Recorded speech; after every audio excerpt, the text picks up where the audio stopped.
Okay student, last class में हम लोगों ने आरआरबी एलपी सीबीटी फर्स्ट में जो साइंस के जो प्रीवियस ईयर का पेपर पूछा गया था उसको हम लोग डिस्कस कर रहे थे। ठीक है, तो वहाँ पे हम लोगों ने सेट 9 के सेट वाइज करके जो देख रहे थे उसमें सेट 9 हमने यहाँ पे कंप्लीट कर दी थी। ये हमारा आज का जो क्लास होगा इस सेट 10 का होगा। ठीक है, और यहाँ पे आप देखेंगे इस जो डेट में, इस डेट में आपको शिफ्ट फर्स्ट का जो यहाँ पे क्वेश्चन पूछा गया था, यहाँ पे हम इसको डिस्कस करेंगे। ठीक है, तो क्वेश्चन देख ले। क्वेश्चन देखिए, यहाँ पे आपको क्वेश्चन पूछा गया है यहाँ पे कि एक सोलर सेल, ठीक है, यहाँ पे जो सोलर सेल होता है ये किससे बना होता है। ठीक है, तो ऑप्शन में दिया गया है गैलियम, टेफ्लॉन, कार्बन, सिलिकॉन। ठीक है, तो जो सोलर सेल बना होता है ये आपका किसका बना होता है, सिलिकॉन का बना होता है। ठीक है, इसको याद रखिएगा। और जो सिलिकॉन होता है इसका जो है सिंबल आपका SI होता है। ठीक है, SI होता है यहाँ पे सिलिकॉन। इसका जो परमाणु संख्या जो होता है, परमाणु संख्या ये कितना होता है आपका, ये 14 होता है सिलिकॉन का। ठीक है, ये 14 होता है। और ये क्या होता है, ये आपका P ब्लॉक का एलिमेंट होता है। ठीक है, P ब्लॉक का एलिमेंट, इसको याद रखिएगा, P ब्लॉक का एलिमेंट होता है।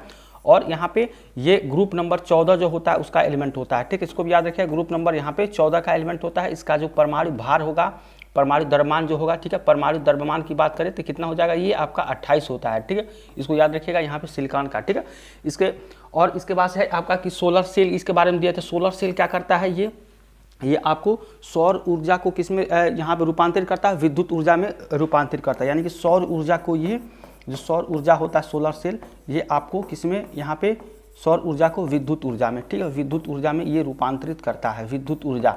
ठीक है, तो इसको भी आप याद रखिएगा। ठीक है, विद्युत ऊर्जा में ये रूपांतरित करता है। ठीक है, तो ये था आपका जो फर्स्ट क्वेश्चन यहाँ पे कि सोलर सेल किससे बना होता है, तो ये सिलिकॉन को होता है। ठीक है, सिलिकॉन के बारे में ये था। अगला क्वेश्चन देखिए, नेक्स्ट क्वेश्चन आपको दिया गया यहाँ पे कि इनमें से कौन सा एक असंतृप्त हाइड्रोकार्बन है। ठीक है, असंतृप्त हाइड्रोकार्बन। ठीक है, तो यहाँ पे जो असंतृप्त हाइड्रोकार्बन होता है ये क्या होता है कि वैसे एलिफैटिक हाइड्रोकार्बन जिसके जो कार्बन परमाणु होते हैं, दो कार्बन परमाणुओं के बीच में डबल बॉन्ड या ट्रिपल बॉन्ड होता है, वो क्या कहलाता है, असंतृप्त हाइड्रोकार्बन। ठीक है, तो यहाँ पे देखिए ये आपका ऑप्शन दिया गया ब्यूटेन, पेंटेन, यहाँ पे देखिए ये हो जाएगा इथाइन। ठीक है, इसको याद रखिए, ये इथाइन होगा। ठीक है, और प्रोपेन है, तो इसका जो आंसर हो जाएगा ये ऑप्शन नंबर सी होगा, इथाइन। इसका जो फॉर्मूला होगा ये होता है C2H2। ठीक है, ये एल्काइन ग्रुप का होता है। ठीक है, देखिए यहाँ पे जो होता है आपका फर्स्ट एक होता है एल्केन। ठीक है, एल्केन होता है, एक होता है एल्केन, दूसरा एल्कीन होता है, एल्कीन। ठीक है, यहाँ पे एल्कीन, तीसरा आपका एल्काइन होता है। ठीक है, एल्काइन, इसको याद रखेंगे। इसका जो फार्मूला होता है ये होता है CnH2n+2। ठीक है, ये एल्केन होता है CnH2n+2, और एल्कीन जो होता है ये होता है CnH2n। ठीक है, CnH2n ये जो होता है कि ये होता है CnH2n-2। ठीक है, ये होता है एल्केन, एल्कीन, एल्काइन। तो ये एल्काइन ग्रुप का होता है, ये C2H2। इसको कैसे चेक करेंगे कि एल्काइन ग्रुप का है, तो देखिए यहाँ पे जो उसका एल्काइन ग्रुप का जो फार्मूला ये क्या है, CnH2n-2 ये है। देखिए यहाँ पे कार्बन कितना है, 2, हाइड्रोजन कितना है, 2। ठीक है, तो यहाँ पे C बराबर, यहाँ पे Cn है, n अगर 2 रखेंगे, C अगर यहाँ पे n = 2 रखेंगे तो देखिए यहाँ पे क्या निकल के आएगा, देखिए C2 हो जाएगा, क्योंकि n यहाँ पे 2 रखे तो C2 हो जाएगा। यहाँ हाइड्रोजन कितना है, 2 × 2 और -2। ठीक है, तो यहाँ पे देखिए ये क्या निकल के आएगा कि यहाँ पे C2 हो जाएगा, और ये हो जाएगा 4 और -2 कितना हो जाएगा, CH2 निकल के आएगा। ठीक है, तो यहाँ पे हो जाएगा C2H2, ये आपका हो जाएगा, ये एल्काइन ग्रुप का। ठीक है, इसका जो स्ट्रक्चर होगा ये क्या होगा, C ट्रिपल बॉन्ड C, और यहाँ पे हाइड्रोजन ये हो जाएगा आपका H। ठीक है, ये हो जाएगा, तो ये इसका स्ट्रक्चर होगा C2H2 का। ठीक है, और देखिए यहाँ पे जो इसमें जो है ये आपका क्या होता है, ये आपका पाई होता है। ठीक है, पाई बॉन्ड, ये भी आपका क्या होता है, पाई बॉन्ड होता है। ठीक है, और जो बीच का यहाँ पे जो होगा ये आपका क्या होता है, ये आपका सिग्मा बॉन्ड होता है। ये भी आपका क्या हो जाएगा, सिग्मा, ये भी आपका सिग्मा हो जाएगा। ठीक है, तो 1 2 3 यानी कि जो सिग्मा होगा ये आपका 3 होगा। ठीक है, देखिए कुछ जो हम लोगों ने जो पिछले क्लास में देखा था वहाँ पे सिग्मा गलती से हम 4 बता दिए थे, लेकिन इसमें सिग्मा आपका 3 होगा, इसको आप करेक्ट कर लीजिएगा। यहाँ पे सिग्मा 3 होगा, और जो पाई होगा कितना हो जाएगा, ये आपका पाई संख्या यहाँ पे 2 हो जाएगी, सिग्मा की 3 होगी C2H2 स्ट्रक्चर में। ठीक है, तो ये आपका हो जाएगा इथाइन। ठीक है, तो इसका आंसर कितना हो जाएगा, असंतृप्त हाइड्रोकार्बन का ऑप्शन नंबर C इथाइन हो जाएगा। ठीक है, नेक्स्ट क्वेश्चन देखिए, यहाँ पे आपको नेक्स्ट क्वेश्चन दिया गया है कि निम्नलिखित में से किससे पूलो लोहे के जंगले, ठीक है, लोहे के जंगले होते और धातुओं से बनी, यहाँ पे धातुओं से बनी वस्तुओं को नुकसान पहुंचाता है। ठीक है, वस्तुओं को नुकसान पहुंचाता है, इसमें से कौन होता है, ऑप्शन नंबर A है आपका पुराना होना, B है अम्लता, C है अपचयन, और D है आपका यहाँ पे जंग। ठीक है, तो ये कौन सा आपको पहुंचाता है, ये आपका ऑप्शन नंबर D हो जाएगा। जंग जो होता है इसके कारण क्या होता है, उसमें वो आपका नुकसान पहुंचाता है। ठीक है, और ये जो जंग लगना होता है, लोहे में जंग लगना, ये क्या होता है, एक रासायनिक परिवर्तन होता है। ठीक है, रासायनिक परिवर्तन होता है। इसको याद रखिएगा, ये रासायनिक परिवर्तन होता है, ठीक है। और ये लोहे पे जो जंग लगता है, वो जो पदार्थ होता है उसको क्या कहते हैं, फेरोसोफेरिक ऑक्साइड बोलते हैं, ठीक है, फेरोसोफेरिक ऑक्साइड, ठीक है। यहाँ पे इसको याद रखिएगा, फेरोसोफेरिक ऑक्साइड इसको कहते हैं, ठीक है। इसको आप याद रखिएगा, यहाँ पे ये हो जाएगा, ठीक है। तो ये आपका क्या रासायनिक परिवर्तन होता है, फेरोसोफेरिक ऑक्साइड होगा, ठीक है। इसका ऑप्शन नंबर डी जंग हो जाएगा, ठीक है। यहाँ पे नेक्स्ट क्वेश्चन आपको दिया गया है कि यहाँ पे पानी से भरे एक गिलास में रखा गया नींबू गिलास, ठीक है, कि बगल में रखा गया नींबू गिलास की बगल से देखने पर इसके वास्तविक आकार, ठीक है, से बड़ा प्रतीत होता है, इसका कारण क्या होता है, ठीक है। तो यहाँ पे प्रकाश का जो अपवर्तन होता है, ये इसका क्या हो जाएगा, इसका ऑप्शन हो जाएगा। तो यहाँ ऑप्शन नंबर डी होगा, प्रकाश का अपवर्तन, ठीक है। इसके बारे में दोनों वहाँ बताए गए थे, जो आपतित किरण होता है, ठीक है, आपतित किरण जो होता है, आपतित किरण, ये आपतित किरण और अपवर्तित किरण और अभिलंब, ये क्या होते हैं, तीनों एक ही समतल में होते हैं, ठीक है। जिसके बारे में हम पिछले क्लास में जो प्रकाश चैप्टर देखे थे उसमें हम लोग डिस्कस कर चुके हैं, ठीक है। तो अगर आप नहीं देखें तो वहाँ पे जाके यहाँ पे देख सकते हैं, ठीक है। यहाँ पे प्रकाश चैप्टर, उसमें हम अच्छे से इसको डिस्कस करेंगे। इसका जो आंसर हो जाएगा, ये हो जाएगा प्रकाश का अपवर्तन, ऑप्शन नंबर डी, ठीक है। देखिए यहाँ पे आपको नेक्स्ट क्वेश्चन दिया गया है कि किसी वस्तु द्वारा उसकी स्थिति, ठीक है, या विन्यास द्वारा प्राप्त ऊर्जा को कहा जाता है, ठीक है।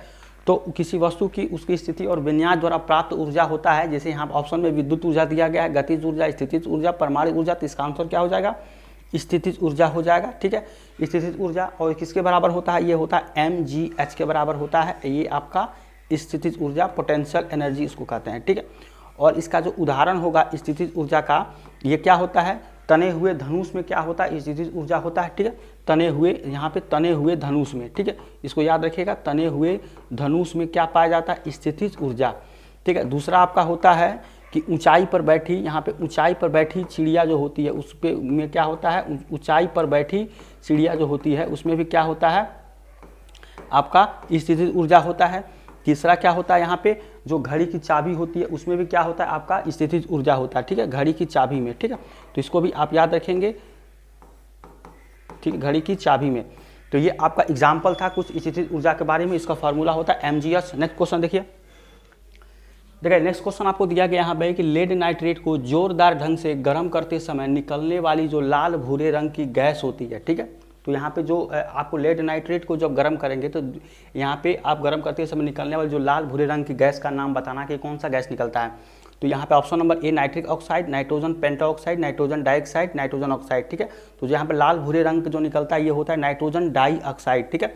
इसका जो फॉर्मूला होता है नाइट्रोजन डाइऑक्साइड का N2O होता है, ठीक है, इसको याद रखिएगा, N2 होता है, ये नाइट्रोजन ऑक्साइड होता है, इसका फार्मूला क्या होता है, NO होता है, ठीक है। यहाँ पे है नाइट्रोजन पेंटाऑक्साइड, N2O5 होता है, ठीक है, N2O5, और ये भी आपको क्या हो जाएगा, NO यहाँ पे हो जाएगा, ठीक है। तो इसको आप याद रखिएगा, इसका जो ऑप्शन हो जाएगा लाल भूरे रंग, ये नाइट्रोजन डाइऑक्साइड यहाँ पे गैस निकलती है N2O, ठीक है। इसके बाद नेक्स्ट क्वेश्चन देखिए, यहाँ पे नेक्स्ट क्वेश्चन आपको दिया गया है कि आधुनिक आवर्त सारणी में पहला धातु तत्व, ठीक है, यहाँ पे धातु तत्व दिया गया, इसको देखना है धातु तत्व क्या होगा।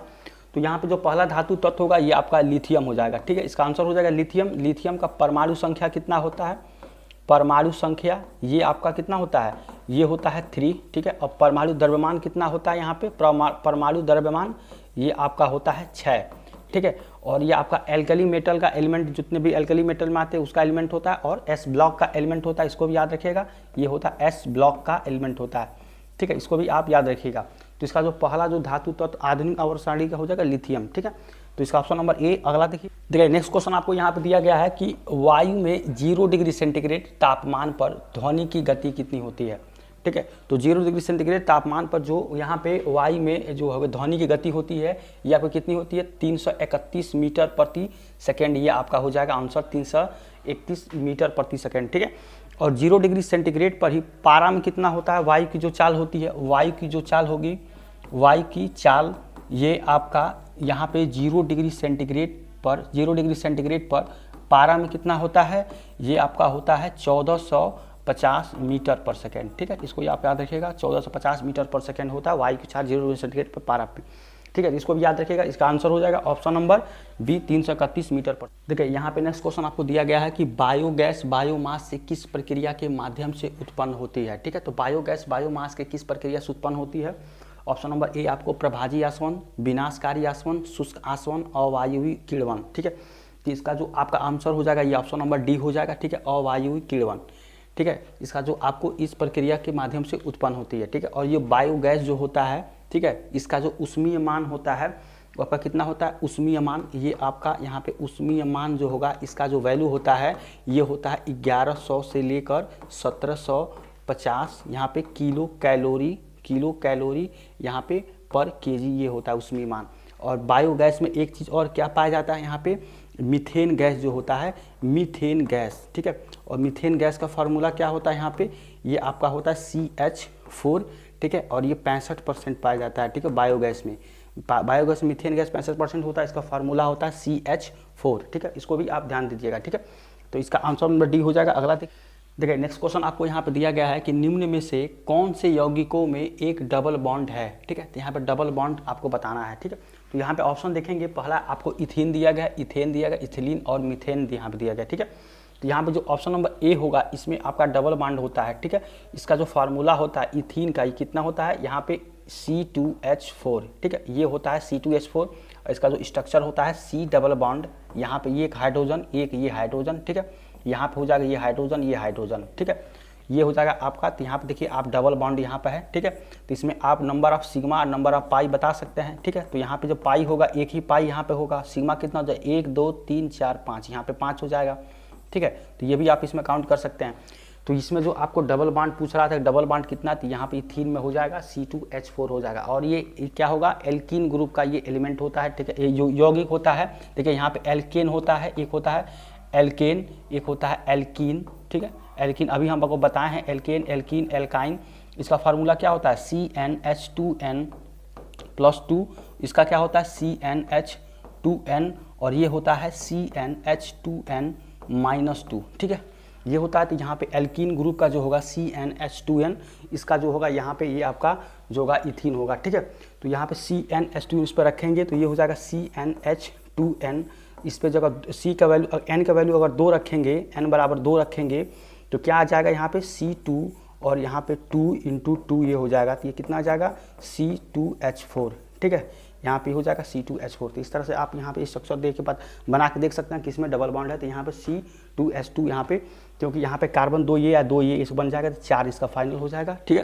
तो यहाँ पे इसका फाइनल हो जाता है, इस तरह से इसका बनेगा C, ये डबल बॉन्ड होगा, ठीक है, ये 2 बॉन्ड, ठीक है। इसको आप याद रखिएगा। यहाँ पे देखिए आगे आपका कि ओडोमीटर एक ऐसा उपकरण है जिसका उपयोग क्या होता है, गाड़ियों को मापने के लिए क्या होता है, यहाँ पे दूरी मापने के लिए ये इसका उपयोग किया जाता है। जो ओडोमीटर होता है ये गाड़ियों की दूरी मापने के लिए यूज किया जाता है, ठीक है। इसको आप याद रखें, ऑप्शन नंबर ए इसका सही है। तो आज के लिए बस इतना ही। अगर आपको आज की क्लास अच्छा लगे तो चैनल सब्सक्राइब, लाइक, शेयर करिए, ठीक है। और इसका जो नेक्स्ट पार्ट होगा हम नेक्स्ट क्लास में देखेंगे, ठीक है। अगर आप चैनल पर नए हैं तो इसको पहले आप सब्सक्राइब कर लीजिए ताकि हम और भी सारा कंटेंट इसको लाने की कोशिश करें। और एक चीज़ और है कि यूपी पुलिस का जो भी यहाँ पे जो हमने यहाँ पे पोस्ट में यहाँ पे डाला भी था, तो यूपी पुलिस का जो वैकेंसी वो आने वाला है, ठीक है। तो उसके रिगार्डिंग अगर आपको तैयारी करना है तो हमारे चैनल से जुड़ सकते हैं, चैनल को सब्सक्राइब कर लीजिए, ठीक है। तो मिलते हैं नेक्स्ट टाइम, तब तक थैंक यू सो मच।